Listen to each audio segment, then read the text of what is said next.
We have a very structured approach. So for instance, in maths, we begin with the 4 rules of number, then the 4 rules of decimals, the 4 rules of fractions, and then percentage to amount and amount to percent. It's a very structured way of learning. It builds brick by brick. I can give the illustration of a house, for instance, how you build a house. What you wouldn't do is have a lorry turn up and just tip everything out in the middle of a site.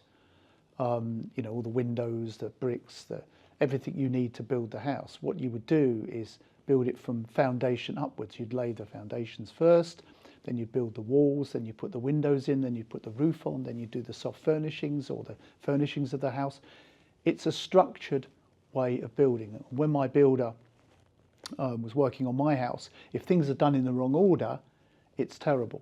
And I think that's the same with maths, that you need one thing and then you move on to the next thing and then the next thing. And that is carefully structured in our system of learning. And we do the same for English as well.